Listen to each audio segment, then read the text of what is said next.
लोंढे सांगवीचे गोपचोंडी गोरक्षण सगळं गाव आमचं आलं, आम्हाला आनंद वाटला। अहोपंताचे 1650 तीर्थ आहेत, त्या 1650 तीर्थापैकी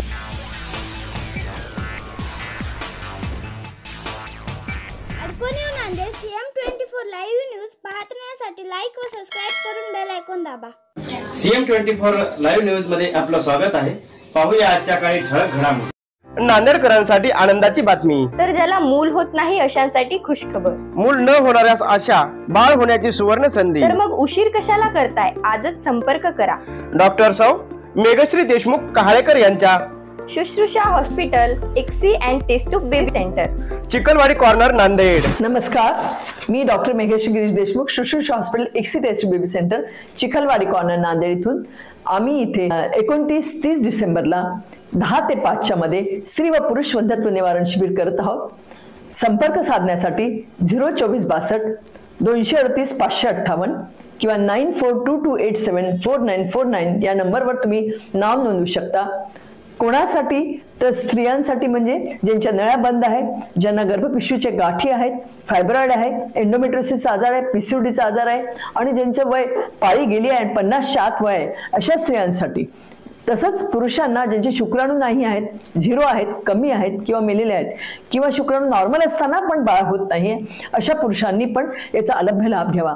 याच्यात वैशिष्ट्य हे आहे की आम्ही याच्यात सवलतीच्या दरात सोनोग्राफी, IUI, लॅप्रोहिस्ट्रोस्कोपी म्हणजे दुर्बिणीचे ऑपरेशन सवलतीच्या दरात आणि IVF टेस्ट ट्यूब बेबी व एक्सी करणार आहोत। तरी सगळ्याच पेशंटनी, या रुग्णांनी याचा अलभ्य लाभ घ्यावा, जेणेकरून त्याला याचा फायदा होईल। धन्यवाद। नमस्कार, आपण पाहतात सामान्य जनतेचा आवाज नांदेड CM न्यूज। आज आपण नांदेड परिसरातील शिडकोच्या बाजूला एक जवळ असलेले या ठिकाणी श्री क्षेत्र गोपाळ चौडी या ठिकाणी आहोत आणि या ठिकाणी श्रीकृष्ण मंदिरामध्ये या ठिकाणी लोंढे सांगवी या ठिकाणी पदयात्रा पालखी आली होती। त्यानिमित्त या ठिकाणी आज या ठिकाणी पंक्तीचं आयोजन केलं, त्यानंतर या ठिकाणी आरती असेल, महाप्रसाद असेल, सर्व काही या ठिकाणी अतिशय उत्साहात संपन्न झालं आहे। लोंढे सांगवी इथून पालखी या ठिकाणी आल्यानंतर या ठिकाणी जे अन्नदानाचं जे आयोजन केलं होतं हे आपण लोंढेशी आपण चर्चा करत। काय नाव आपलं?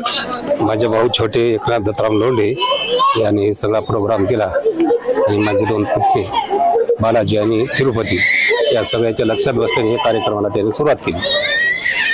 काय सांगून आपण जनतेला आजच्या पालखीच्या सगळ्याला निमंत्रण नाही, चांगलं वाटलं। कशा प्रकारे होता? सगळं गाव आमचं आलं, आम्हाला आनंद वाटला। अहोपंताचा असलं माझा उद्देश त्यांच्या ठिकाणी अन्नदान घडावं, कारण आपल्याला पदयात्रेला जाणं होत नाही, कमीत कमी त्यांच्या ठिकाणी ते अन्नदान घडावं हा याच्या पाठीमागचा फार मोठा उद्देश आहे, दुसरं काहीही नसून निस्वार्थी क्रिया। बाबाजी, यानंतर ही पदयात्रा कुठे जात आहे? लोंढे सांगवीचे गोपचोंडी गोरक्षण बाळेश्वर या इथं आमची 1 तारखेला समाप्ती होणार आहे।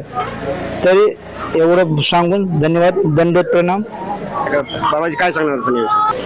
भगवान श्री चक्रधर स्वामी की जय। आपल्या हिंदू धर्मामध्ये जसे 4 धाम आहेत, 12 ज्योतिर्लिंग आहेत, तसे या महोपंताचे 1650 तीर्थ आहेत, त्या 1650 तीर्थापैकी हे एक तीर्थ आहे। तर या तीर्थाच्या ठिकाणी जो कोणी सद्भक्त येत असतो, इथले कुठल्याही जातीचा वर्णभेद नाही, ब्राह्मण, क्षत्रिय, वैश्यशूद्र हे 4ही वर्णाची या ठिकाणी लोक सद्भक्त येत असतात। प्रत्येकाची या ठिकाणी मनोकामना पूर्ण होते। या हेतूनं मार्गशीर्ष महिना असो, श्रावण महिना असो, या निमित्ताने या ठिकाणी सर्व पंचक्रोशीतील सद्भक्त आपली पदयात्रा घेऊन या ठिकाणी येत असतात। तर येण्याचा उद्देश म्हणजे या ठिकाणी आल्यानंतर त्यांचे मनोगत, यथास्थिती हे परमेश्वर या ठिकाणी जाणून त्या भक्ताची ईश्वर मनोर्थ मनोकामना पूर्ण करत असतात। या हेतूनं ही जी एक पदयात्रा आलेली आहे, श्री फुलारी आई प्रतिष्ठान लोंढे सांगवी या ठिकाणी पदयात्रा आलेली आहे। ही आताच नाही तर दरवेळेस मार्गशीर्ष महिन्यामध्ये या ठिकाणी येत असते।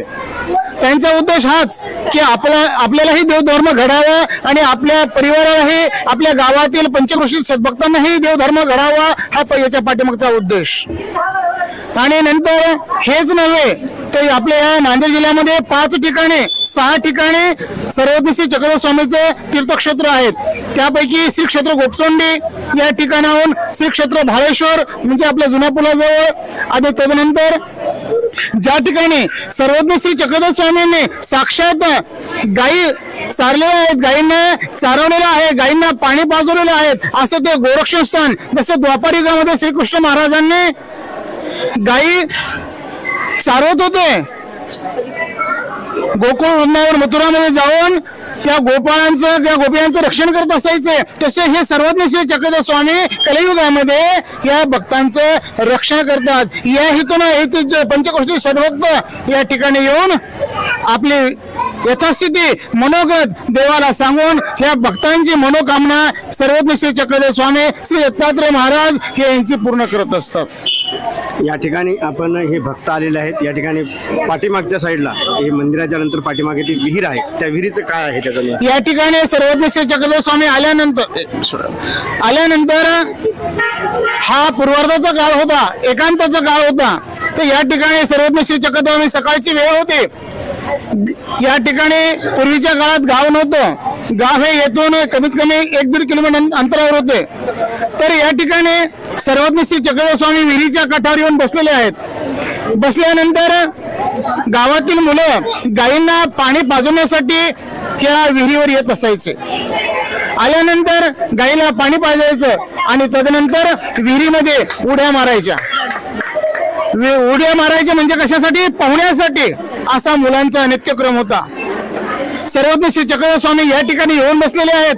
मुलांनी ते पाहिले नाही. मुलं आले, गायीला पाणी पाजले. आपली जी शिदोरी होती, आपले जे कपडे होते, चप्पल होती, बासुरी होती, काठी होती, सगळं विहिरीच्या काठावर ठेवलं आणि पोहण्यासाठी विहिरीमध्ये उड्या मारलं. जशी मुलाने उडी मारली तसा तो मुलगा अदृश्य झाला. दुसऱ्या मुलाने उडी मारली, तोही अदृश्य झाला. अशी सर्व मुलं अदृश्य झालीत. सायंकाळची वेळ झाली. वेळ झाल्यानंतर त्यांचे आई वडील पाहतात, अरे आपल्या गायी आल्यात पण मुलं नाही आलेत. एक वडील त्या मुलांचा दुसऱ्या मुलांच्या वडिलाकडे जातो आणि त्याला विचारतो, अरे बाबा माझा मुलगा आला नाही, तुझा तर आला असेल. तो म्हणतो माझाही आला नाही. मग सर्व मुलांचे आई वडील हे राणीवणी पाहत या विहिरीच्या काठावर येतात. विहिरीच्या काठावर आल्यानंतर पाहतात तर काय, सर्वज्ञ श्री चक्रधर स्वामी या ठिकाणी बसलेले आहेत, ध्यानस्थ आहेत. आणि त्या विहिरीच्या काठावरच या मुलांचे कपडे आहेत, शिदोरी आहे, चप्पल आहे, बासुरी आहे, पाण्याची मोठ सुद्धा आहे. काहीही खाल्लेले नाही, पिलेले नाही, अशा अवस्थेत सगळं सामान पडलेले त्या ठिकाणी. ते विहिरीमध्ये डोकावून पाहतात आई वडील. डोकावून पाहतात पाणी स्थिर झालेलं आहे. त्या ठिकाणी मुलं दिसत नाहीत. मग त्यावेळेस विहिरीच्या काठावर देव बसलेले आहेत सर्वज्ञ श्री चक्रधर स्वामी. त्यांना हे आई वडील विचारतात, जीजी आमचे मुलं आहेत का या ठिकाणी? तो ते देवाने आपल्या श्रीकराने अनुकार केला, दाखवलं. काय म्हणतात आई वडील, जीजी मुलं तर दिसत नाही ना. त्यावेळेस देव म्हणतात, ज्या मुलांचं नाव जे असेल त्याने आपल्या मुलांचं नाव घेऊन हाका मारा. मग काय त्या मुलांचे नाव? साया, माया, काया असे नाव घेत असते. मुलं पाण्यातून वर आले. वर आल्याबरोबर घराकडची धाव घेतात. काय म्हणतात, अरे मला बराच उशीर झाला, आणि घराकडची धाव घेतात. त्यावेळेस आई वडील विचारतात, अरे तुम्ही घराकडे का पळतात? सामान घेऊन, कपडे घेऊन का पळतात? इतके वेळ होता तर कुठं होता? त्यावेळेस ते मुलं म्हणतात, आई वडिलांना म्हणतात, आम्ही या देवापाशी होतो, या देवाजवळच होतो आम्ही. ते आई वडील म्हणतात, देव तर वर होते की हो? मुलं म्हणतात, नाही, ते देव आमच्यापाशी होते. तर सांगण्याचं तात्पर्य हे आहे, लेहमधून आपण ऐकलं असेल, ज्या ठिकाणी खोल पाणी असते, ज्या ठिकाणी अक्षोभ्य उदक राहते, त्या ठिकाणी आपण काय सांगतो? देवता राहतात, आसरा राहतात. पण आमच्या ब्रह्मविद्येच्या शास्त्रानुसार त्याला काय म्हणतात? कर्मभूमीच्या देवता. मग या कर्मभूमीचे देवता राहतात कुठं? तर त्यांचं जे घर आहे कुठं राहतात? पाण्यामध्ये. ज्या ठिकाणी सखोल पाणी आहे, ज्या ठिकाणी खोल दरी आहे, ज्या ठिकाणी पडके वाडे आहेत, अशा ठिकाणी या देवता राहतात. मग देव तो या ठिकाणी एकटे आलेले, मग ही लीळा आपल्याला माहित कशी पडली? काही कारणास्तव विषण विषय निघत असताना पैठण या नगरीमध्ये सर्वज्ञ श्री चक्रधर स्वामींनी महादाईसाला निमित्त करून ही लीळा सांगितलेली आहे. मग महादाईसाला प्रश्न केला देवाला, जे हे जे मुलं होते ना सकाळपासून सायंकाळपर्यंत, तो कुठे होते देवा? त्यावेळेस देव म्हणतात, बाई देवती एकीच्या अवघडा होते. अवघडा म्हणजे देवतेचं घर, हे पाण्यामध्ये देवतेचं घर होतं. त्या घरामध्येच या मुलांना ठेवलं आणि असं ठेवलं की त्या मुलाला येत किंचितही दुःख नाही.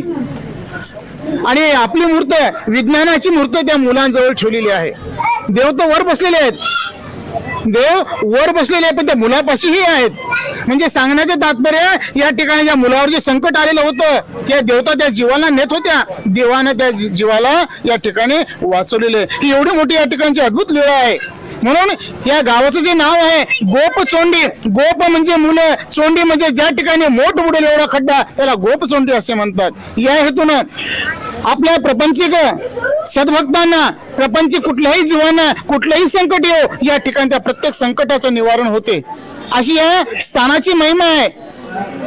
म्हणून लोक आपली आपली पदयात्रा आपल्या व्यवस्थेनुसार या ठिकाणी ईश्वरापाशी येतात आणि या ठिकाणी आपली मनोर्थ मनोकामना पूर्ण होते. या ठिकाणी नांदेड परिसरातील शिडको हाडकोच्या बाजूला जवळ एक गोपाळ जावडी गोपचोंडी आहे.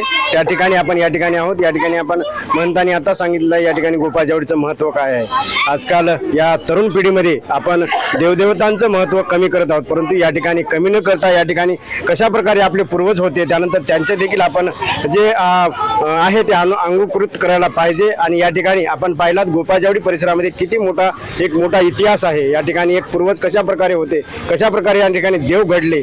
या ठिकाणी आपण नांदेड परिसरच नाही तर महाराष्ट्रातच नाही तर महाराष्ट्राच्या बाहेर प्रदेशातून देखील या गोपाळ जावडी परिसरामध्ये भाविक येतात आणि या ठिकाणी मनोभावने पूजा करून या ठिकाणी पावन होतात. लोंढे सांगवी या ठिकाणून आज गोपाळ जावडी येथे पदयात्रा आली होती. त्यानिमित्त या ठिकाणी आपण हा पूर्ण वृत्तांत पाहिलात. या ठिकाणी हा वृत्तांत पूर्ण CM24 लाईव्ह न्यूज या चॅनलवर सकाळीपासून या ठिकाणी 12 वाजल्यापासून ते आता या ठिकाणी 1:30 वाजला आहे, 1:30 वाजेपर्यंत या ठिकाणी लाईव्ह होता. आपण जेव्हाही कधी हे लाईव्ह पाहाल आपणही पहा आणि दुसऱ्याला पाठवा, जेणेकरून या ठिकाणी गोपाळ जावडी या देवस्थानाचं श्रीकृष्णाचं महत्त्व काय आहे हे आपल्याला माहीत झालेलं आहे, परंतु सर्वांना कळावं. या ठिकाणी CM न्यूज साठी संजय कुमारजी गायकवाड. धन्यवाद.